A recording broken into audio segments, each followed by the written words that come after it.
तो hello my dear friends, कैसे हैं आप सभी। आशा करता हूं कि आप सभी अच्छे होंगे। तो आज की इस वीडियो में हम पढ़ने वाले हैं एकोमोडेशन इन बेल्जियम। हमने पिछले लेक्चर में वीडियो में पढ़ा था कि कैसे श्रीलंका में सिविल वॉर हुआ और उससे देश को नुकसान सहना पड़ा, और कैसे मेजोरिटेरियनिज्म हुआ श्रीलंका में, जिसका जो कारण उसी कारण क्या हुआ, सिविल वॉर उत्पन्न हुआ और जिससे देश का जो श्रीलंका देश है उनको नुकसान सहना पड़ा। मतलब मेजोरिटेरियनिज्म के कारण सिविल वॉर हुआ और सिविल वॉर के कारण क्या हुआ, देश को क्षति पहुंची। अब जो जानते हैं 2009 में, पिछले वीडियो में पढ़ा, 2009 में क्या हुआ, सिविल वॉर खत्म हुआ था। तो बेल्जियम ने ऐसा क्या किया कि वहाँ पे जो दो समुदाय थे, मुख्य रूप से ऐसे तीन थे, लेकिन दो मुख्य रूप से थे, जर्मन भाषी और फ्रेंच भाषी और डच भाषी लोग। इनके बीच जो वायलेंस है वो वाइड स्प्रिट नहीं हुआ, मतलब बड़े पैमाने पे नहीं हुआ। देखिए, छोटा मोटा हिंसा हर जगह होता है, ये आपको विश्वास करना ही होगा। तो लेकिन उतने बड़े पैमाने पे नहीं हुआ, और वो शांति प्रिय देशों के लिस्ट में आता है। कौन? बेल्जियम। तो बेल्जियम की सरकार ने ऐसा क्या किया जो वहाँ पे हिंसा और वायलेंस नहीं हुआ, वहाँ पे सिविल वॉर नहीं हुआ।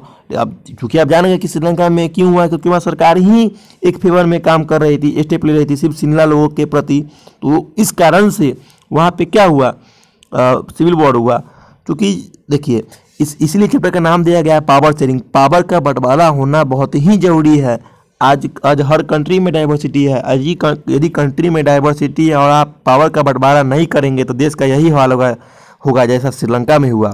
अगर हमारे देश में अगर सभी अधिकार हिंदू को दे दिया जाए तो क्या हमारा देश शांतिपूर्ण रह पाएगा? नहीं, डेली दंगा होंगे, डेली हिंसा भड़केंगे। क्यों? क्योंकि पावर का बंटवारा होना जरूरी है। Sharing of power is a more important for religious harmony. जो धार्मिक शांति है उनको बनाए रखने के लिए पावर का बंटवारा होना बहुत ही जरूरी है लोकतंत्र में। तो चलिए पढ़ते हैं कि बेल्जियम ऐसा क्या हुआ जिस कारण से वहाँ पे हिंसा नहीं हुआ, और वहाँ जो रिलीजियस ग्रुप थे, जो डाइवर्सिटी थी, उसको एकोमोडेट कर पाए, उनको संभाल पाए। कौन? बेल्जियम की सरकार। और श्रीलंका की नहीं कर पाए, तो वो तो हम समझ ही गए थे। तो चलिए वीडियो को जो है उनको आगे बढ़ाते हैं। लिखा हुआ है द बेल्जियम लीडर्स टूक अ डिफरेंट पाथ। जो बेल्जियम के जो नेता थे, जो लीडर्स थे, जो सरकार थे, वो अलग रास्ते को अपनाए। श्रीलंका में तो जानवे किए कि आप सिर्फ सिंहला भाषा के ही फेवर में हर चीज़ लाया गया, स्टेप लिया गया। लेकिन बेल्जियम की जो सरकार थी, लीडर्स थे, ये सोच लिए थे कि हमारे देश में क्या है, रीजनल डिफरेंसेस है। मतलब फ्लेमिश रीजन भी है, बैलोनियन रीजन है, अलग अलग प्रकार के भाषा के लोग हैं। तो वो समझ गए थे। तो 1970 और 1993 के बीच में जो बेल्जियम का संविधान है उसको 4 बार संशोधित किया गया। मतलब उसमें 4 बार बदलाव लाया गया। किसके संविधान में? बेल्जियम की जो संविधान है उसमें बदलाव लाया गया। कब से कब? 1970 से लेकर 1993 के बीच, जिससे एक ऐसा काम किया जाए जिससे कि हर कोई जो एक देश में हर कोई जो अलग अलग भाषी लोग हैं वो अच्छे से शांति ढंग से रह सके। ये 1970 से लेके 1993, हम फिर से एक बार रिपीट कर रहे हैं, 1970 से लेकर 1993 के बीच संविधान को 4 बार संशोधित किया, उसमें 4 बार अमेंडमेंट किया गया, उसमें 4 बार बदलाव किया गया, जिससे जो सेम कंट्री, मतलब एक ही देश में हर प्रकार के लोग अच्छे से शांति प्रिय से एक साथ अच्छे से रह सके। The arrangement they worked out is different from any other country. जो वो व्यवस्था लाए वो अलग देशों से क्या था, बिल्कुल अलग था। देखिए, श्रीलंका में जानते ही हैं क्या हुआ, वहाँ पर सरकार फेवर में गई सिंहला भाषा के लोगों के, तो समझ ही गई क्या हुआ, सिविल वॉर हुआ और देश को काफ़ी नुकसान सहना पड़ा। लेकिन जो यहाँ पे व्यवस्था लाया गया बेल्जियम की सरकार के द्वारा, वो अलग कंट्री से क्या था, डिफरेंट था। मतलब कह सकते इनोवेटिव था। लिखा भी हुआ इज वेरी इनोवेटिव, बहुत ही इनोवेटिव था। यहाँ पे बेल्जियम मॉडल का कुछ एलिमेंट, कुछ बातें दिया गया है, कैसे बेल्जियम ने कैसे एकोमोडेट किया सोशल डाइवर्सिटी को, उसका कुछ मॉडल दिया हुआ है, एलिमेंट दिया हुआ है उसके संविधान का। देखिए लिखा हुआ है, constitution prescribes that the number of Dutch and French speaking minister shall be equal in central government. लिखा हुआ है कि जो बेल्जियम की जो संविधान है, जो बेल्जियम का कॉन्स्टिट्यूशन है, ये बतलाती है कि जो डच भाषी लोग हैं और फ्रेंच भाषी लोग का जो मंत्री है वो सेंट्रल गवर्नमेंट में इक्वल होंगे। जो सेंट्रल गवर्नमेंट होता है, केंद्रीय सरकार, उनमें बराबर संख्या में होंगे। कौन? डच भाषी मिनिस्टर और फ्रेंच भाषी जो मिनिस्टर होंगे वो इक्वल नंबर में होंगे सेंट्रल गवर्नमेंट में केंद्र सरकार में, दोनों क्या होंगे, बराबर होंगे, ठीक ना। और कुछ नियम मतलब बनाने के लिए क्या होगा कि सिर्फ मतलब हर लिंग्विस्टिक ग्रुप से, मतलब हर एक भाषा वाले ग्रुप से मेजोरिटी ऑफ मेंबर का सपोर्ट चाहिए कुछ कानून बनाने के लिए, सब कानून नहीं, ठीक ना। कुछ कानून बनाने के लिए कुछ स्पेसिफिक लिंग्विस्टिक जो भाषी ग्रुप है, भाषा का ग्रुप है, उनके मेंबर्स का कि मेजोरिटी का क्या चाहिए, सपोर्ट चाहिए। थर्स लिखा हुआ no single community can make decision unilaterally.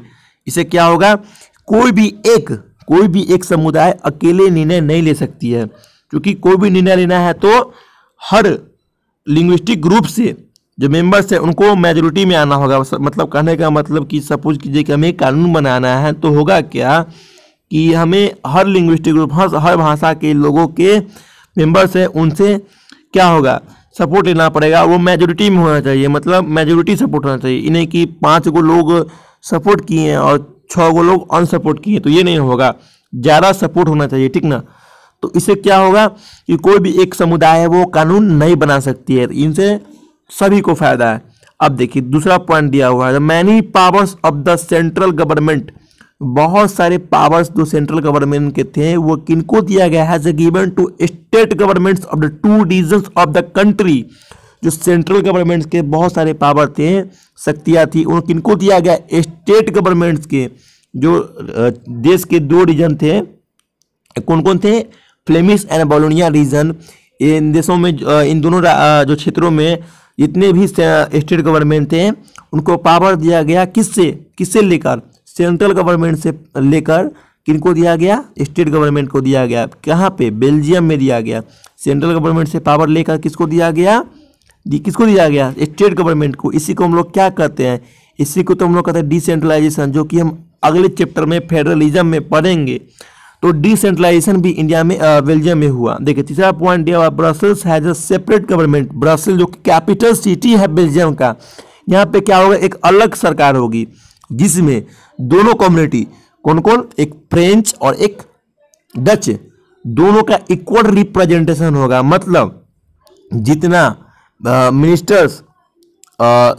Ministers central government में डच का होगा उतना ही किसका होगा, फ्रेंच का होगा। सेम केस यहाँ पे ब्रसेल्स में हुआ कि जो फ्रेंच स्पीकिंग पीपल है accepted equal representation in Brussels because the Dutch speaking community has accepted equal representation in the central government. देखिए पूरे देश में कौन आगे है, मतलब नंबर किनका ज़्यादा है, डच कम्युनिटी का। लेकिन मंत्री देखिए सेंट्रल गवर्नमेंट में जितने मंत्री होंगे वो आधा आधा होंगे, मतलब आधा डच भाषी आधा फ्रेंच भाषी। तो इसीलिए फ्रेंच भाषी भी सोचे कि जैसे हमको दर्जा दिया गया बराबर का सेंट्रल गवर्नमेंट में, वैसे हमें भी जो डच भाषी लोग हैं उनको बराबर का दर्जा दिया जाना चाहिए। ब्रसेल्स में जो अलग प्रकार की सरकार है ब्रसेल्स में, उनमें हमें जो डच भाषी जो मंत्री है, मिनिस्टर, उनको दर्जा देना चाहिए। जैसे कि हमें डच भाषी लोगों ने सेंट्रल गवर्नमेंट में दिया, हमें आधा आधा करके उन्होंने क्या किया, बांट दिया कि आधा आपका रहेगा आधा हमारा रहेगा। सेम टू सेम हमें भी ऐसा करना चाहिए, जिससे कि क्या होगा, तो आप समझिएगा, जिससे शांति हुआ। देखिए सेंट्रल गवर्नमेंट में जितना डच का लोगों का होगा उतना ही फ्रेंच भाषा का होगा। तो चूंकि डच भाषी लोग मान गए, तो इसीलिए ब्रसेल्स में जो कि एक अलग सरकार बनी, अलग प्रकार की सरकार बनी, तो वहाँ पे क्या, वहाँ पे फ्रेंच भाषी भी मतलब ये मान गए कि जो ब्रसेल्स में होगा जो गवर्नमेंट होगा उसमें जितना डच भाषी लोग होंगे उतना ही फ्रेंच भाषी लोग होंगे। तो देख सकते हैं कितना अच्छा मतलब एक मतलब स्टेप लिया गया।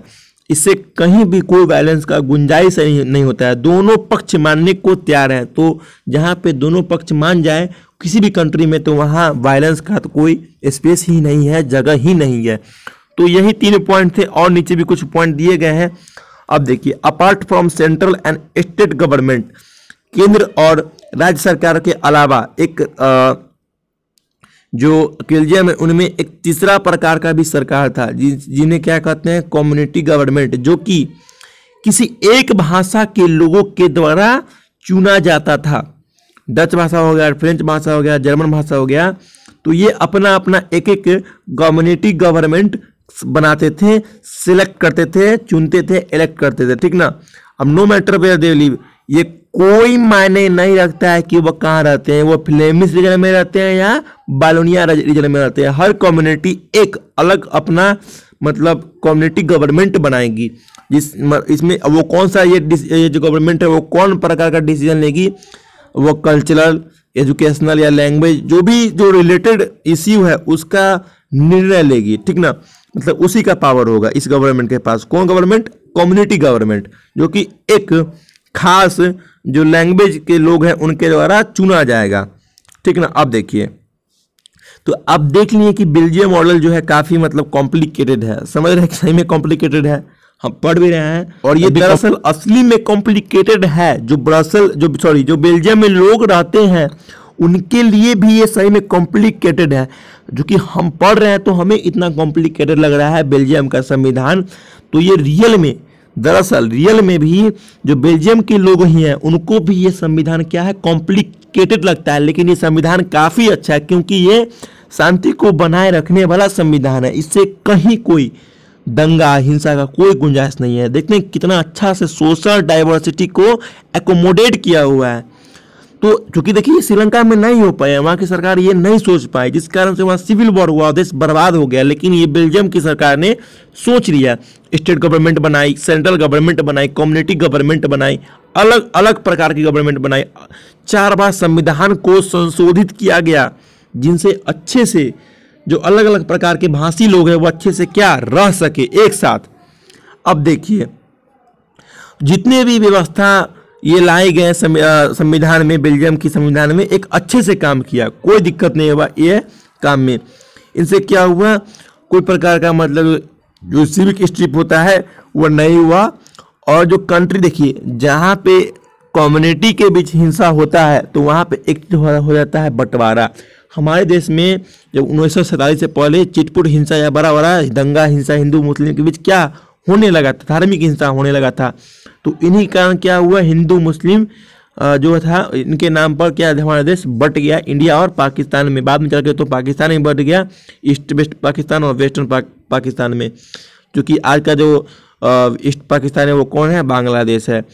तो इससे क्या हुआ कि अच्छे से माहौल में रह पाए ये दोनों भाषी लोग। कौन भाषी? फ्रेंच भाषी, डच भाषी। और जो बंटवारा होता है देश का वो नहीं हो पाया, ठीक ना। जो भाषा के आधार बंटवारा होता है वो नहीं हो पाया। अब देखिए जब बहुत सारे कंट्री यूरोप के जब एक साथ आए, जब बहुत सारे कंट्री यूरोप के सब साथ आए, जब एक बार साथ आए कि एक यूरोपियन यूनियन बनाने के लिए, तो ब्रसेल्स को क्या चुना गया, इसका हेडक्वार्टर चुना गया। जब सभी देश यूरोप कंटिनेंट के सभी देश एक साथ आए थे कि एक मतलब कि जो जितने भी देश हैं यूरोप के, वो जब एक साथ आए एक यूरोपियन यूनियन बनाने के लिए, तो ब्रसेल्स को क्या चुना गया, एक इसका हेडक्वार्टर चुना गया। ब्रसेल्स को क्या चुना गया, यूरोपियन यूनियन का हेडक्वार्टर्स। बताइए जिस देश में इतना सोशल डाइवर्सिटी थी वो देश को, उस देश के कैपिटल सिटी को क्या बनाया गया, यूरोपियन यूनियन का हेडक्वार्टर्स। तो इतना ये शांति प्रिय देश हो गया सोशल डाइवर्सिटी होने के बावजूद। ये क्यों हो पाया, क्योंकि हमारे गवर्नमेंट ने इस प्रकार का स्टेप लिया, फेवर्ड स्टेप नहीं लिया, प्रिफरेंशियल पॉलिसी को नहीं अपनाया। इस कारण से लिया, इन्होंने दोनों पक्षों को ध्यान रखा, दोनों कम्युनिटी के लोगों को क्या रखा, इंटरेस्ट का ख्याल रखा। श्रीलंका में ऐसा नहीं हुआ, तो इसलिए हम बार बार जिक्र कर रहे हैं श्रीलंका। आप कंपेयर कीजिए श्रीलंका में क्या हुआ था, नहीं। यहाँ पर देखिए ना, सेंट्रल गवर्नमेंट में डच और जो फ्रेंच होंगे दोनों सेम होंगे, लेकिन देख लीजिए फ्रेंच जो ब्रसेल्स हो गए वहाँ पे भी डच और फ्रेंच सेम होंगे। लेकिन श्रीलंका में ऐसा नहीं हुआ, सिर्फ सिंहला भाषा और बुद्धिस्ट लोगों को ही फायदा मिला सरकार के मतलब योजनाओं का, उन्हें उनके मतलब जो भी राइट्स थे उनका फायदा मिला, और जो तमिल लोग थे उनको नहीं मिला। लेकिन श्रीलंका में बेल्जियम में ऐसा नहीं हुआ, सभी को फायदा मिला। तो इस कारण देखिए आज इतना शांति प्रिय देश बन चुका है कौन, बेल्जियम। हमारा देश भी बहुत शांति प्रिय देश है कि हमारी सरकार जो है वो काफ़ी अच्छा, मतलब जो संविधान में अच्छे अच्छे कदम आर्टिकल्स लिखे हुए हैं, जिसके तहत हमारा देश का एक शांति प्रिय माहौल वाला देश है। यहाँ पे होते हैं, इस बात नहीं कि हिंसा छुटपुट नहीं होते, हर जगह होते हैं। मैंने बोला ना, देयर इज बेयर, मतलब जहाँ भी सोशल डाइवर्सिटी होता है वहाँ पे मतलब वायलेंस होता ही है, ठीक है, छोटा मोटा, लेकिन उतना नहीं होता है। तो बेल्जियम शांति प्रिय देश है, हमारा इंडिया भी शांति प्रिय देश है, लेकिन श्रीलंका नहीं हो पाया और वहाँ पे क्या हुआ, सिविल वॉर हुआ, देश बर्बाद हो गया। तो आज आपको समझ आ गया कि कैसे एकोमोडेशन हुआ बेल्जियम में, तो कैसा लगा वीडियो, आपको समझ आया कि नहीं आया? अच्छे भाषा में हमने मतलब समझाने का प्रयास किया, और इसके बाद भी आपको समझ ना आए तो इसमें तो आपका ही प्रॉब्लम है, लेकिन हम ट्राई करेंगे कि इससे भी बेस्ट लैंग्वेज में हम आपको समझाने का प्रयास करें मतलब अगले वीडियो में। तो वीडियो अच्छा लगा तो लाइक करें ताकि हमें आगे भी वीडियो बनाने का मोटिवेशन मिलती रहे। तो ठीक है, मिलते हैं कि नेक्स्ट वीडियो में, और एक प्यारा सा कमेंट भाई जरूर कर दीजिएगा, ठीक है ना। तो चैनल को भी सब्सक्राइब कर दीजिए और बेल आइकन को प्रेस करके ऑल पे क्लिक कर दीजिए ताकि आपको भी इस प्रकार का वीडियो डेली मिले। तो ठीक है भाई, मिलते हैं नेक्स्ट वीडियो में, तब तक के लिए धन्यवाद, टेक केयर एंड थैंक्स।